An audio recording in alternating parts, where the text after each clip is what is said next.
फरवरी माह की शरद रात में जब प्रमिला जी और दिलीप जी आराम से सो रहे थे तो अचानक फोन की घंटी बजी। सुनते ही प्रमिला जी के दिल में एक डर सा उठने लगा। समय देखा तो रात के 12 बज रहे थे। मन में एक अनजाना सा डर पनप उठा था।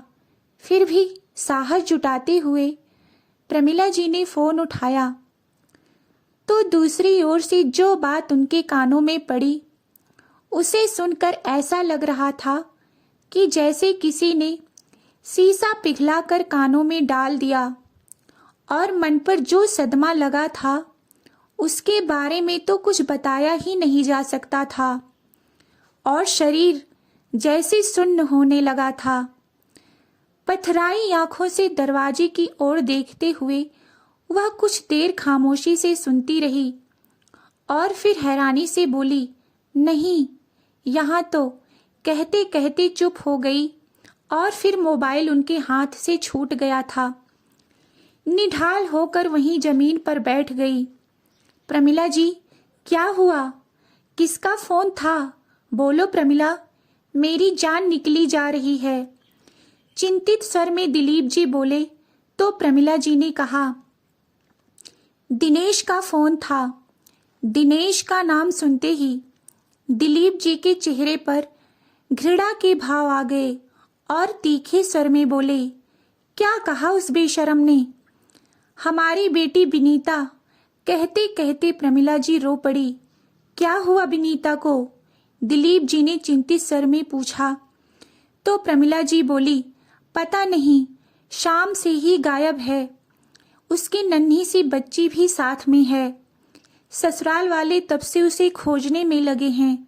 यही पूछने के लिए उन्होंने फोन किया था कि वह मायके में तो नहीं आई। बिनीता गायब है, लेकिन वह यहाँ नहीं आई तो कहाँ गई होगी? कहते कहते दिलीप जी का गला भराया। बुरी तरह घबरा उठे। प्रमिला जी बोली, न जाने कहाँ गई होगी, किस हाल में होगी। कितनी बार मैंने तुमसे कहा था कि हमारी बेटी बहुत परेशान है। वह लोग उसे पल पल तड़पाते हैं। अब हमें उसे वहां नहीं रहने देना चाहिए। यहाँ ले आओ। लेकिन तुम कहाँ सुनने वाले थे। बहुत ज्यादा परेशान हो चुकी थी उन लोगों के जुल्मों से। यूं ही नहीं रोती थी वह फोन पर। सिसकते हुए प्रमिला जी बोलती जा रही थी। तभी एकाएक उन्हें ख्याल आया और घबराते हुए चिल्लाने लगी, उसके घर के पास ही तो नहर है, कहीं नहर में तो डूब कर। तभी दिलीप जी तीखे स्वर में बोले, बस भी करो प्रमिला, जो मन में आ रहा है बोलती जा रही हो। ऐसा भी तो हो सकता है कि वहां से परेशान होकर अपनी किसी सहेली के घर चली गई हो। सहेली से मिलने का दिल होगा और ससुराल वाले मना करेंगे, यह सोचकर बिना बताए निकल गई होगी। क्या पता कल तक लौट आए।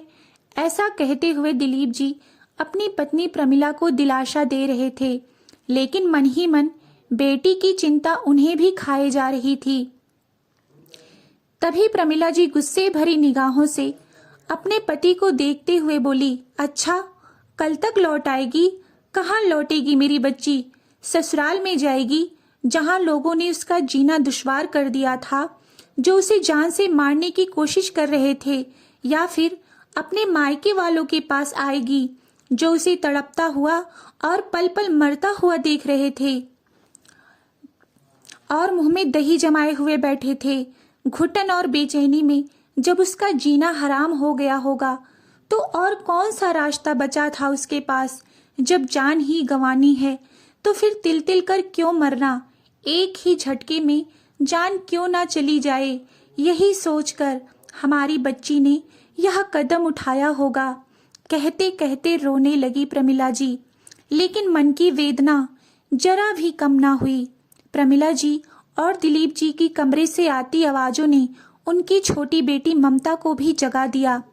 इतनी रात को आखिर ऐसी क्या बात हो गई, यह जानने के लिए ममता उनके कमरे में आई, लेकिन अपने माता पिता की हालत को देखकर हैरान रह गई। क्या हुआ मम्मी, आखिर बात क्या है? प्रमिला जी को झकझोरते हुए ममता ने पूछा तो प्रमिला जी बोली, बेटा, क्या विनीता से तेरी बात हुई थी? नहीं माँ, मेरी तो कोई बात नहीं हुई। हुआ क्या? बेटी, वह विनीता गोल्डी को लेकर अपने ससुराल से कहीं चली गई है, अब तक नहीं लौटी। क्या? दीदी कहाँ चली गई? हैरान होते हुए ममता ने पूछा। पता नहीं बेटा, उसकी सहेलियों को फोन करके तो देख, जाने किस हाल में होगी मेरी बच्ची। कहते कहते प्रमिला जी की सांस फूलने लगी। अपने आंसू को पोंछते हुए ममता तुरंत उठी और माँ को सहारा देते हुए बिस्तर पर लिटाया। माँ, अपना ख्याल रखो, सब ठीक हो जाएगा, कुछ नहीं होगा दीदी को। सुबह होते ही मैं दीदी की सभी सहेलियों को फोन करके पूछती हूँ। घर के सभी सदस्य की जान अटकी हुई थी, लेकिन इस समय विनीता की तलाश करना आसान काम नहीं था। सुबह होने पर ही कहीं जाया जा सकता था। इधर प्रमिला जी के लिए एक एक पल काटना मुश्किल होता जा रहा था। आंखों के आंसू जैसे किसी झरने की तरह बहते जा रहे थे, तो वहीं करेजा लाख जलकर राख हुआ जा रहा था। रह रह कर उनकी आंखों के सामने अपनी दोनों बेटियों के बचपन की यादें दृश्य बनकर उभरने लगी थी। जब विनीता का जन्म हुआ था तो बेटी पैदा हुई है, यह सोचकर उसकी दादी ने उसे देखा तक भी नहीं। जबरदस्ती विनीता के पिता ने विनीता को दादी के हाथों में थमा दिया तो कोमल सी और दूध जैसी सफेद जापानी गुड़िया जैसी दिखने वाली बच्ची को देखकर दादी का चेहरा खिल उठा था। झट से चूम लिया था विनीता को। 2 साल बाद ममता पैदा हुई। दोनों बेटियां जैसे माँ बाप की 2 आंखों की तरह हुआ करती थी। 2 पल भी वो आंखों से ओझल हो जाती तो प्रमिला जी को चैन नहीं आता था। दोनों बच्चे घर के आंगन में भी खेलती तो भी 2-2 मिनट के बाद उन्हें देखने के लिए रसोई से बाहर चली आती थी। धीरे धीरे बेटियां बड़ी होने लगी थी। पढ़ने लिखने में दोनों ही बहुत तेज थी, लेकिन घर के काम में तो विनीता का दिल नहीं लगता था। 18 साल की विनीता का जब कॉलेज में दाखिला हुआ तो प्रमिला जी हमेशा ऐसी सोच में लगी रहती कि किसी तरह विनीता को एक योग्य गृहिणी बनाने के लिए उसे अभी से प्रशिक्षित किया जाए। तो दूसरी तरफ मनमौजी विनीता अपने हवाई किले बनाने लगती। जितनी बार माँ उसे रसोई घर में ले जाती, उतनी बार उसका चंचल मन कोई और ही सपने देखने लगता। वह हमेशा कहती, माँ, घर के काम ही क्यों करने हैं, पापा की तरह बैग लेकर ऑफिस भी तो जा सकते हैं ना। लेकिन प्रमिला जी कहाँ मानने वाली थी। आखिरकार उसने घर के सभी कामों में उसे समझदार बनाकर ही दम लिया। प्रमिला जी को याद आने लगा, जब विनीता कॉलेज जाने लगती थी तो उसकी सुरक्षा को लेकर वह कितनी चिंतित रहती थी। एक दिन विनीता को कॉलेज से लौटने में 2 घंटे की देरी हो गई तो प्रमिला जी बेचैन हो उठी थी। दिलीप जी उन्हें समझाते, कोई काम पड़ गया होगा इसलिए लेट हो गई है। लेकिन एक माँ का दिल कहाँ मानने वाला था। कभी छत पर तो कभी दरवाजे पर जाकर खड़ी हो जाती। दूर तक नजरें दौड़ाने लगती। दिमाग में विचार चलने लगते, जमाना बहुत खराब है, इंसान की इंसानियत अब उसके पास रही कहाँ। आजकल तो रिश्तेदारों पर भी विश्वास नहीं किया जा सकता, तो फिर चलते लोगों का क्या भरोसा। बस बेटी सही सलामत घर वापस लौट आए, भगवान को प्रार्थना करने लगी। कुछ देर बाद जब वह दूर से आती नजर आई तो प्रमिला जी ने चैन की सांस ली। 101 का प्रसाद बांटूंगी, ऐसा कहते हुए भगवान को धन्यवाद किया। आज कॉलेज से आने में देर कैसे हो गई? पता है मुझे कितनी चिंता हो रही थी। हर रोज तो 2 बजे तक घर लौट आती है, आज पूरे 2 घंटे लेट है। अरे माँ, इसमें इतनी चिंता करने वाली क्या बात है। दरअसल मैं कॉलेज की एनएसएस यूनिट का एक हिस्सा हूँ, जिसमें राष्ट्र सेवा और समाज सेवा के गुण सिखाए जाते हैं, इसीलिए कभी कभार अभ्यास के लिए रुकना पड़ता है। अरे कोई आवश्यकता नहीं है तुझे ऐसी समाज सेवा करने की, आजकल किसी का क्या भरोसा, तू बस समय से घर आ जाया कर, चिढ़ते हुए प्रमिला जी ने कहा। तो विनीता खिलखिलाकर हंस पड़ी और बोली, अरे माँ, आप इतना क्यों डरती हैं, मैं कोई छोटी बच्ची तो हूँ नहीं। आजकल की लड़कियां अंतरिक्ष तक पहुंच गई हैं। उनके घर वालों को चिंता सताती तो। प्रमिला जी बोली, अरे बेटी, तू नहीं जानती कि जमाना कितना खराब चल रहा है। आजकल ना जाने कितनी लड़कियां दुर्घटना की शिकार हो रही हैं। आए दिन अखबार में, टीवी पर जो खबर आती है, उन्हें देखकर किस बेटी की माँ को डर नहीं लगेगा। पुलिस और प्रशासन की सख्ती तो सिर्फ कहने भर को है। सच तो यह है कि आज किसी के मन में पुलिस और कानून का कोई डर बचा ही नहीं है। गंभीर स्वर में प्रमिला जी बोलती जा रही थी तो विनीता ने मुस्कुराते हुए कहा, माँ, आप बिना मतलब इतना सोच सोच कर डरती रहती हो। हमारे कॉलेज में तो ऐसी लड़कियां हैं जो दूसरे शहरों, दूसरे गांवों से आती हैं। बाकी सबका मुझे नहीं मालूम, मुझे तो अपने बच्चों की चिंता है। और आगे से तू घर से देरी से लौटी तो मैं बर्दाश्त नहीं करूंगी। छोड़ दे समाज सेवा। कौन सी खिताब मिलने वाली है इन चीजों में भाग लेकर। तो विनीता बोली, अरे माँ, आप नहीं जानती, मेरा तो सपना है यूपीएससी क्लियर करके इस देश की सेवा करने का।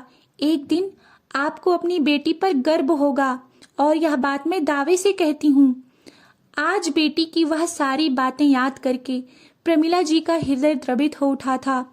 कितने बड़े बड़े सपने थे मेरी बेटी की आंखों में। सारे सपने चकनाचूर हो गए सिर्फ हमारी एक गलती के कारण।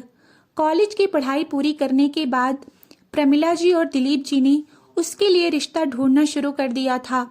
विनीता ने अपने माता पिता को मनाने की लाख कोशिश की कि वह अभी शादी नहीं करना चाहती, संघ लोक सेवा की परीक्षा की तैयारी करना चाहती है, कुछ बनकर दिखाना चाहती है, लेकिन वह नहीं माने। बेटी, हम तो बस इतना चाहते हैं कि जल्दी से तुम्हारे हाथ पीला करवा के तुम्हारी सुरक्षा से हम स्वतंत्र हो जाएं। इसलिए शादी करके अपना परिवार संभालो। इसके बाद हमें तुम्हारी छोटी बहन ममता के बारे में भी तो सोचना है। इतना कहकर दिलीप जी ने उसके भाग्य का निर्णय कर दिया। बेटी के लिए रिश्ता देखना तो उन्होंने शुरू ही कर दिया था, लेकिन साथ ही दहेज के लालची लोगों की घटनाओं के बारे में सुनकर बहुत घबराए हुए थे।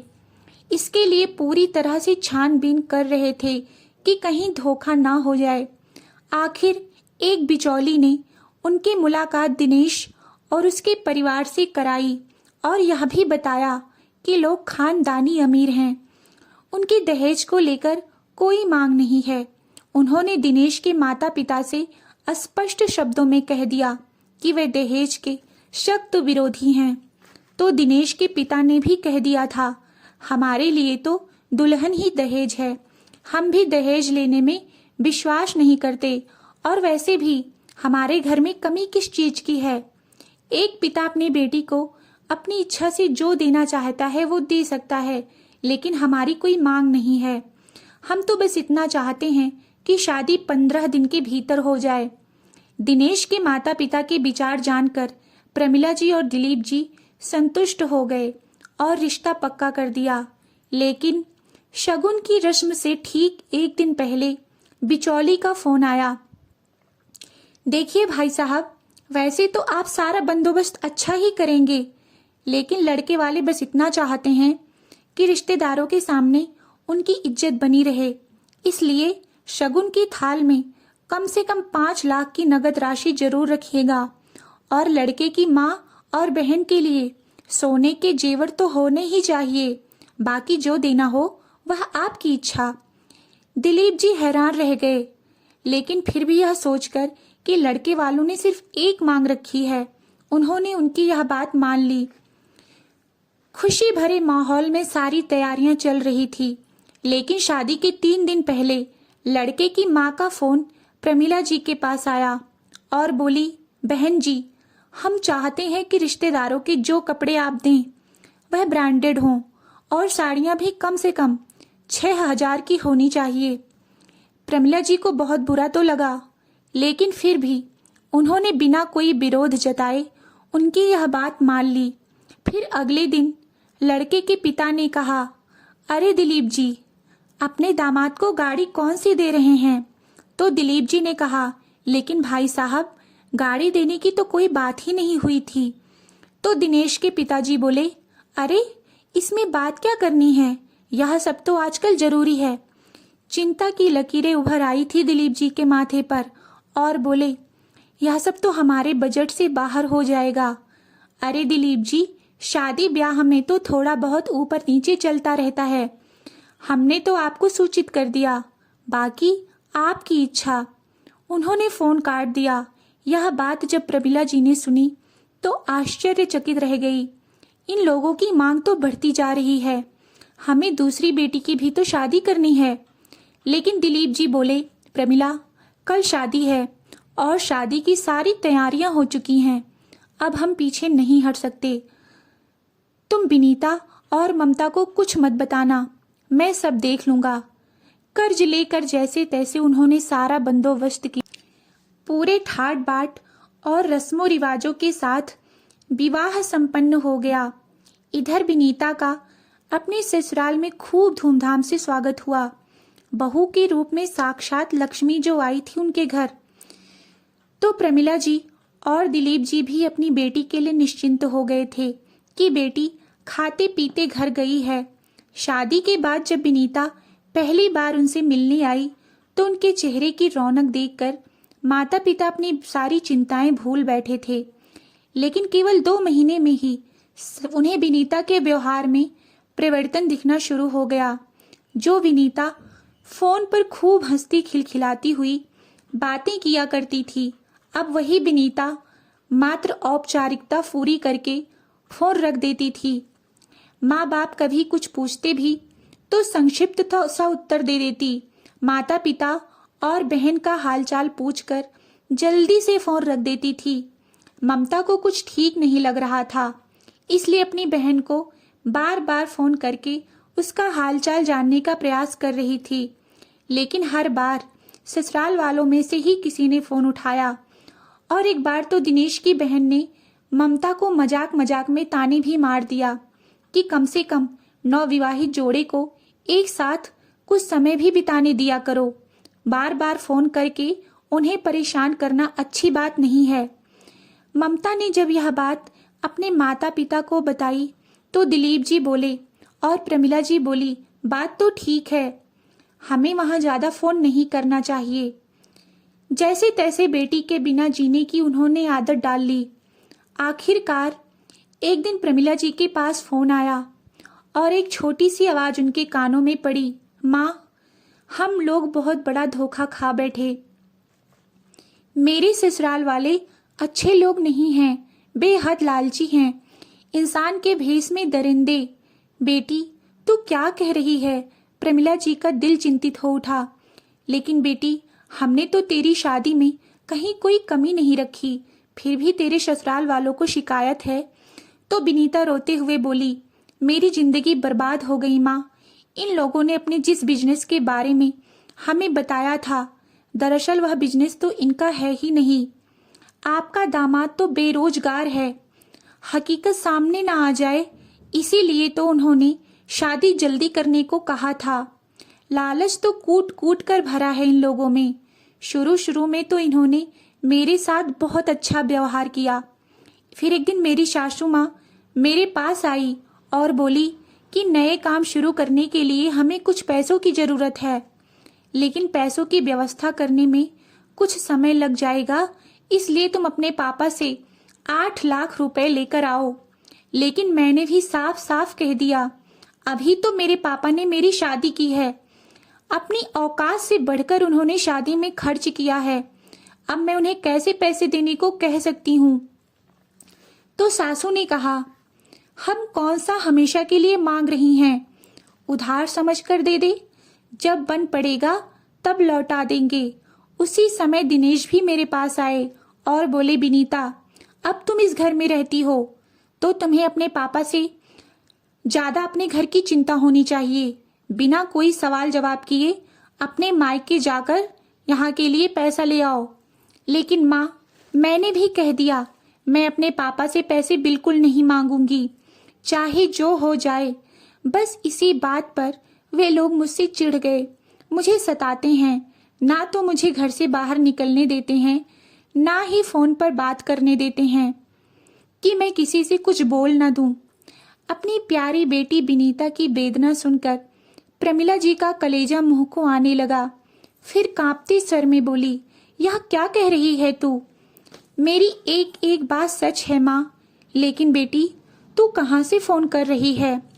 सास ससुर कहीं बाहर गए हुए हैं और दिनेश भी सुबह सुबह कहीं निकल गए थे। ननद नहाने गई तो चुपके से उसका फोन उठाकर ले आई ताकि आपसे बात हो सके। अच्छा, अब मैं फोन रखती हूँ। अगर मेरी ननद ने देख लिया तो मेरी खैर नहीं। आप एक बार पापा से जरूर बात करिएगा ताकि वह कोई कठोर कदम उठा सकें। कहती हुई विनीता ने फोन रख दिया, लेकिन इधर फोन बंद हो जाने के बाद भी प्रमिला जी फोन को कानों से लगाए पत्थर की मूरत बनकर खड़ी थी। दिल में जैसे कोई सदमा सा लगा था। उन्होंने दिलीप जी को फोन करके जल्दी से आने को कहा। प्रमिला जी की घबराई हुई आवाज सुनकर दिलीप जी बिना काम खत्म किए घर पहुंचे तो प्रमिला जी ने रोते हुए उन्हें सारी बातें बता दी। प्यारी बेटी पर होने वाली जुल्म की कहानी सुनकर दिलीप जी की आंखों से आंसू बहने लगे। तभी प्रमिला जी ने सिसकते हुए बताया, अब आप ही कुछ कीजिए। पता नहीं मेरी बच्ची कैसे घुट घुट कर जी रही होगी उन दरिंदों के बीच। नहीं प्रमिला, यह समय हिम्मत हारने का नहीं है, बल्कि समझदारी से काम लेने का है। हम कल ही दिल्ली चलते हैं उनसे मिलने के लिए। हमसे मिलकर उसे कुछ हिम्मत मिलेगी। प्रयास करेंगे कि उसे कुछ दिनों के लिए अपने घर ले आएं।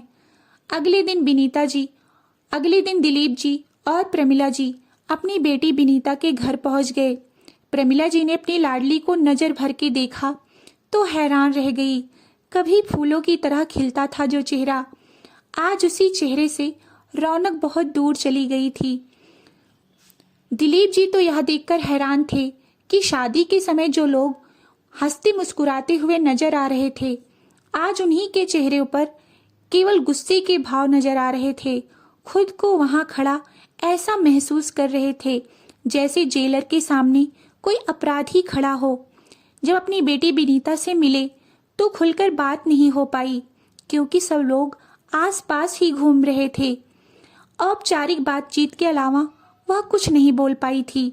आखिरकार हिम्मत जुटाकर उन्होंने विनीता के ससुर से पूछ लिया, भाई साहब, आपकी आज्ञा हो तो मैं कुछ दिनों के लिए अपनी बेटी को घर ले जाना चाहता हूँ। लेकिन सामने से दो टुक में ना सुनने को ही मिला। अगले हफ्ते बहन की बेटी की शादी है, सब लोगों को जाना जरूरी है, कहकर विनीता को भेजने से मना कर दिया। ठीक है, हम उसके बाद विनीता बेटी को कुछ दिनों के लिए ले जाएंगे। ऐसा कहकर वे दोनों वहां से चले गए। आज दिलीप और प्रमिला जी स्वयं को बहुत लाचार महसूस कर रहे थे। उदास मन से दोनों पति पत्नी अपनी बेटी की ससुराल से वापस लौट आए और जिस बेरुखी और अपमान भरे माहौल में 2 घंटे काटना उसके लिए मुश्किल हो रहा था, उसी माहौल को उनकी बेटी 24 घंटे झेलती है। सोच सोच कर उनका हृदय द्रवित हो उठा। प्रमिला जी की आंखों में आंसू देखकर दिलीप जी बोले, अरे परेशान क्यों हो रही हो प्रमिला? 20 दिन बाद विनीता की सहेली की शादी है, तब विनीता को कुछ दिनों के लिए हमारे पास ही बुला लेंगे। 20 दिन बीत चुके थे। विनीता दिल्ली आई तो जरूर, लेकिन केवल अपनी सहेली की शादी के लिए। अपने पति के साथ आई थी। क्या करती? माता पिता दामाद के सामने बेटी से कोई बात नहीं कर पा रहे थे। ममता भी अपनी बहन से बात करने के लिए बेचैन हो रही थी। 5 मिनट के लिए दिनेश जब वॉशरूम गया तो प्रमिला जी और ममता को विनीता से बात करने का मौका मिल गया। उसे हल्की सी साड़ी में देखकर ममता गुस्से से बोली, यह क्या दीदी, अपनी सहेली की शादी में अच्छे से तैयार होकर भी नहीं आई, ना गहने ना अच्छे कपड़े। तो भरी आंख लिए विनीता बोली, क्या पहनती? मेरे सारे कपड़े और गहने तो इन्होंने अपनी बेटी की शादी के लिए रख दिए, मुझे तो देखने तक का मौका नहीं दिया। सुनते ही ममता और प्रमिला जी का कलेजा कांप गया।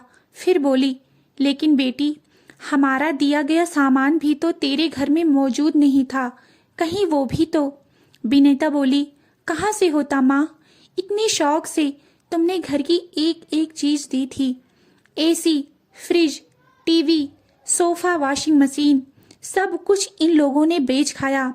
तभी सामने से विनीता का पति दिनेश आता हुआ दिखाई तो दोनों एकदम सामान्य होने का नाटक करने लगी। विनीता को कुछ दिन यहीं छोड़ने के लिए प्रमिला जी ने जब उसके पति दिनेश से कहा तो ना ही सुनने को मिला। इस पर उसने कहा कि अगले दिन उन दोनों को दिनेश के दोस्त के घर डिनर पर जाना है, नहीं तो छोड़ देता, फिर कभी आ जाएगी। तभी दिलीप जी ने अपनी जेब में से एक नया मोबाइल निकाला जो उन्होंने विनीता के लिए खरीदा था और उसे देते हुए बोले, जब दिल करे बात कर लेना। चलो विनीता, देर हो रही है, दिनेश ने कहा और वे लोग घर वापस चले गए। लेकिन विनीता ने अभी अभी अपने ससुराल के बारे में जो कुछ बताया था वह सुनकर प्रमिला जी को चैन नहीं आ रहा था। काश एक जादू की छड़ी होती मेरे पास, जिससे मैं अपनी बेटी की जिंदगी की राह में आने वाले सारे दुख रूपी कांटे को बटोर लेती और उसकी राह में खुशियों के फूल बिखेर देती। कहते हुए फूट फूट कर रो पड़ी प्रमिला जी। परंतु दिलीप जी को इस बात की भी तसल्ली थी कि अब कम से कम विनीता अपने मायके में फोन तो कर पाएगी। लेकिन प्रमिला जी को जिस बात का डर था वही बात हुई। यह नए डिजाइन का मोबाइल मेरे लिए ठीक रहेगा, वैसे भी मुझे नए मोबाइल की जरूरत थी। तुम्हें अपने मायके में बात करनी होगी तो माँ से फोन ले लेना। कुछ दिनों बाद किसी भिखारी की तरह उसने अपनी सासू माँ से मोबाइल मांगा तो सास ने तिरछी नजर से उसे ऐसे देखा कि विनीता का लगभग आधा खून सूख गया। चुपचाप वहां पे वापस अपने कमरे में आकर बैठ गई। विनीता दिन पर दिन जुल्म उस पर बढ़ते ही जा रहे थे। कभी खाना बनाने में जरा सी भी देरी हो जाए तो उसका पति ही आसपास की चीज उठाकर उस पर मार देता था। दिनेश का मोबाइल कमरे में पड़ा देखकर विनीता ने एक दिन अपने माता पिता को फोन लगाने की कोशिश की कि तभी दिनेश कमरे में आ गया और विनीता के गाल पर खींचकर 2 तमाचे जड़ दिए। फिर उसका मुंह दबोच कर बोल पड़ा, हिम्मत कैसे हुई तुम्हारी बिना मुझसे पूछे मेरा फोन इस्तेमाल करने की? आगे से मेरी कोई भी चीज हाथ लगाया तो जिंदा नहीं छोड़ूंगा। बुरी तरह से सहम गई थी विनीता। एक बार फिर ससुराल की कैद में से जैसे तैसे कुछ देर के लिए बाहर निकलकर विनीता ने अपने घर पर फोन किया। ममता ने फोन उठाया तो विनीता ने रोती हुए अपना सारा हाल कह सुनाया। अब और नहीं सहन होता ममता, पापा को बोलो मुझे नर्क से निकाल कर ले जाएं, नहीं तो मैं जिंदा नहीं बचूंगी। कहते हुए विनीता फफक फफक कर रो पड़ी। प्रमिला जी और दिलीप जी उस समय बाजार गए हुए थे। जैसे वह आए तो ममता बोली, क्यों माँ, जब विनीता दीदी कॉलेज जाती थी तो आप उसकी सुरक्षा की बड़ी चिंता करती थी। एक बार जाकर देखो दीदी के ससुराल, उन दरिंदों के बीच क्या वह सुरक्षित है? अरे थप्पड़ तमाचे तो बहुत छोटी बात है। जितनी यातनाएं वह झेल रही है ना, वह लोग तो उसे मारकर ही दम लेंगे। जाकर ले क्यों नहीं आते उन्हें वहां से?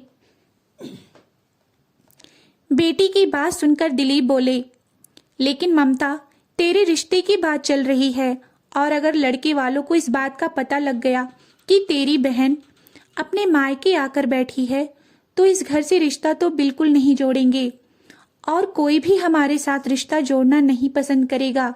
वे सोचेंगे कि माँ बाप की परवरिश में ही कोई कमी रही होगी, तभी तो बेटी मायके आकर बैठ गई है। नहीं पापा, एक बेटी की शादी के लिए क्या दूसरी बेटी की बलि दे देंगे? पर वैसे भी दीदी का हाल देखकर मैं तो शादी करना ही नहीं चाहती। बेटी की हाल जानकर प्रमिला जी बोली, आप मेरी बेटी को अभी के अभी दिल्ली से वापस ले आओ, फिर भी लोग ना भेजें तो जबरदस्ती ले आओ, लेकिन झूठी मान मर्यादा के नाम पर मैं अपनी बेटी की कुर्बानी नहीं दे सकती। तभी दिलीप जी बोले, प्रमिला, मेरी बात समझने की कोशिश करो। कुछ दिनों में जब विनीता की गोद में एक नन्हा मुन्ना खेल रहा होगा तो ससुराल में उसकी जगह अपने आप बन जाएगी, मुझे पूरा यकीन है। और अगर तब भी नहीं माने वे लोग, तो बिरादरी के लोगों को उनके घर पर इकट्ठा करूंगा। समाज में अपनी बेइज्जती होते देखकर उन्हें अपना व्यवहार बदलना ही पड़ेगा।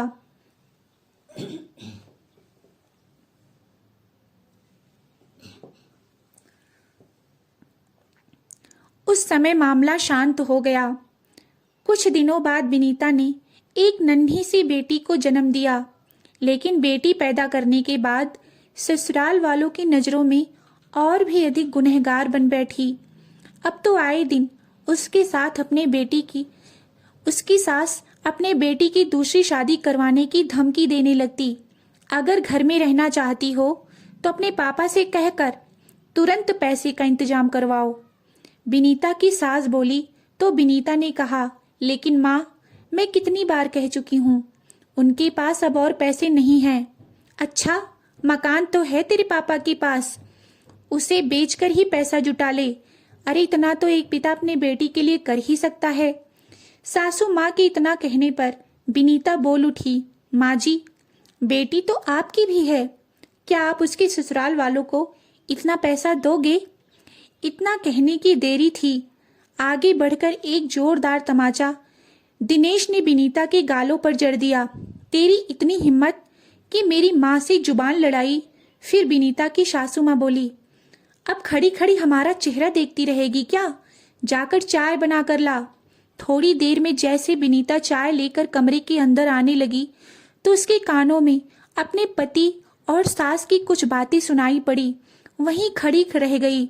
अंदर से आवाज आ रही थी, इस बार अगर नहीं मानती तो पहले उसकी बेटी को ठिकाने लगा देंगे, उसके बाद इस महारानी को। तेरी दूसरी शादी में हम खूब सारा दहेज लेंगे।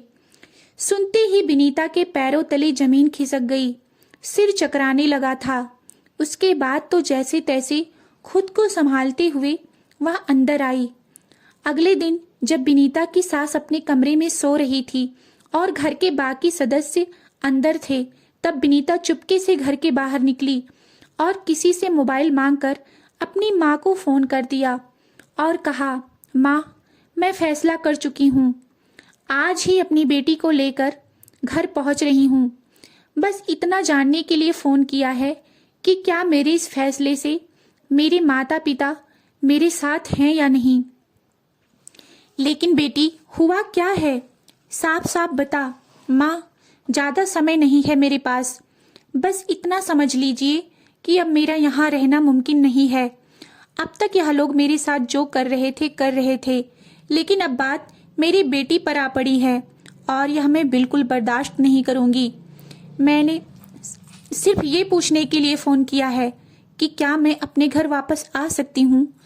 तो प्रमिला जी बोली, लेकिन बेटी, तेरी छोटी बहन को देखने लड़की वाले आ रहे हैं, बस कुछ ही देर में पहुँचते होंगे। उनके जाने के बाद मैं तेरे पापा से बात करती हूँ। ठीक है माँ, चिंतित स्वर में विनीता बोली और फ़ोन रख दिया। और आधी रात को विनीता की ससुराल से गायब होने की खबर आ गई। बिस्तर पर लेटी प्रमिला जी को एहसास हुआ कि सुबह हो चुकी है। दिलीप जी पड़ोस में रहने वाले अपने दोस्त से सलाह लेने के लिए गए। आखिर किया क्या जाए? ममता विनीता की सहेली को फ़ोन करके विनीता के बारे में पूछ रही थी। तभी प्रमिला जी अपने कमरे में दीवार पर लगी विनीता की तस्वीर को एक एक करके देखने लगी।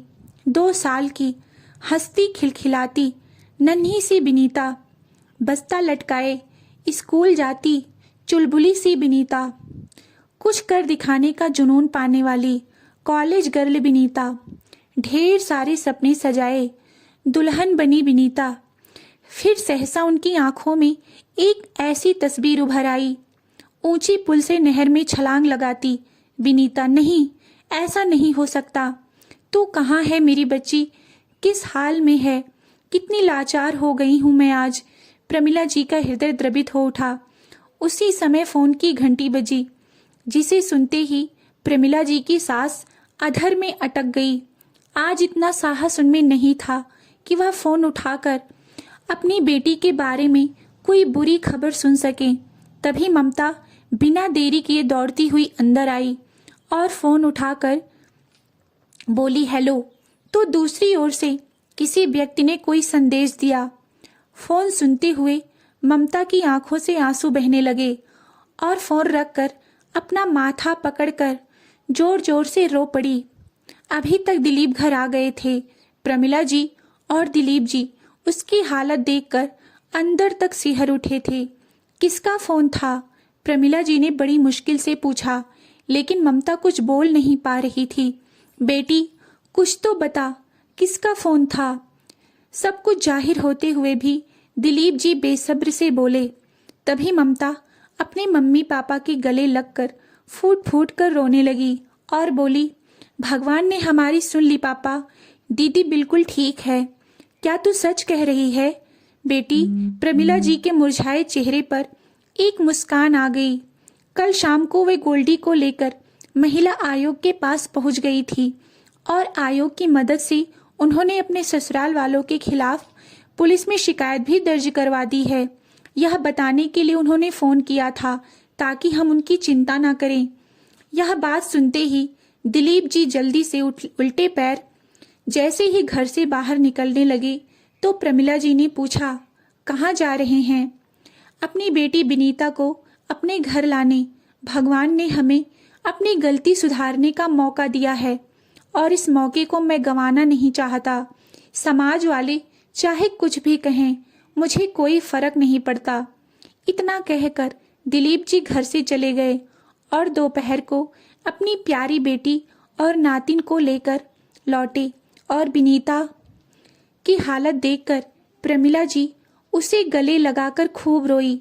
दिलीप जी के पास एक फोन आया। बधाई हो दिलीप जी, लड़की वालों ने आपकी बेटी को पसंद कर लिया है। तभी दिलीप जी बोले, लेकिन अभी हमें ममता की शादी नहीं करना। मैं अपनी बेटियों को आगे पढ़ाना चाहता हूँ ताकि वह अपने पैरों पर खड़ी हो सकें।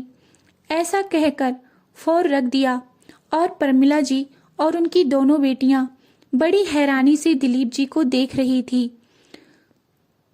उन्हें अपने कानों पर यकीन नहीं हो रहा था। और बिनीता बेटी, तुम भी अपनी यूपीएससी की परीक्षा की तैयारी शुरू कर दो। मैं अपनी दोनों बेटियों को इस समाज में शान से सर उठाकर चलते हुए देखना चाहता हूँ। दिलीप जी के इतना कहने की देरी थी कि दोनों बेटियां मुस्कुराते हुए उनके गले लग गई। 6 महीने बाद बिनीता का तलाक भी हो गया। अपनी परीक्षा की तैयारी में जुटी हुई थी। देखते ही देखते 3 साल बीत गए।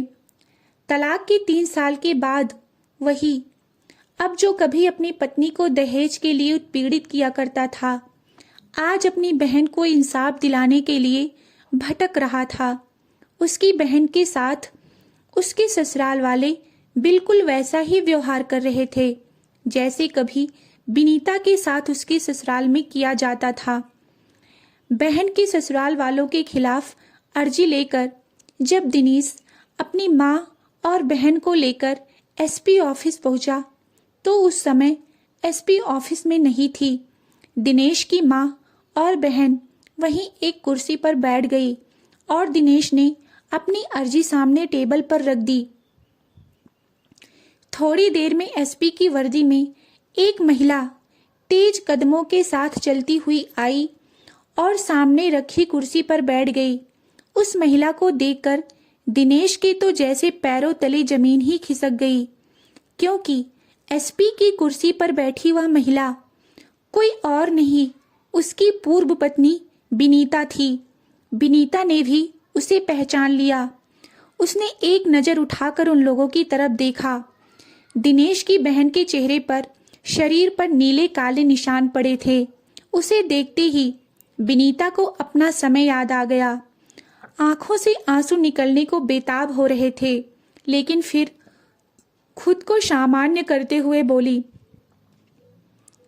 किसी अनजान की तरह अपनी टेबल पर रखा वह कागज उठाया और पढ़ने लगी। इधर दिनेश की माँ और बहन की ऐसी हालत हो रही थी जैसे काटो तो खून नहीं। बिनीता बोली, दहेज के लिए मारा पीटा जाता है तुम्हारी बहन को और मायके से पैसे लाने को भी बोला जाता है। यह सारी बातें तो आजकल आए दिन सुनने को मिलती ही हैं, क्यों मिस्टर दिनेश? विनीता ने दिनेश की आंखों में आंखें डालते हुए कहा। तो पसीने से तरबतर हो गया दिनेश। शर्मिंदगी के कारण नजरें झुकाए वहां से उठकर चल दिया। पुलिस कांस्टेबल ने उन्हें पीछे से आवाज दी, लेकिन वह मुड़कर वापस नहीं आया। तो दोस्तों, आपको यह कहानी कैसी लगी? लाइक और कमेंट करके जरूर बताएं। चैनल को सब्सक्राइब अवश्य करें। धन्यवाद।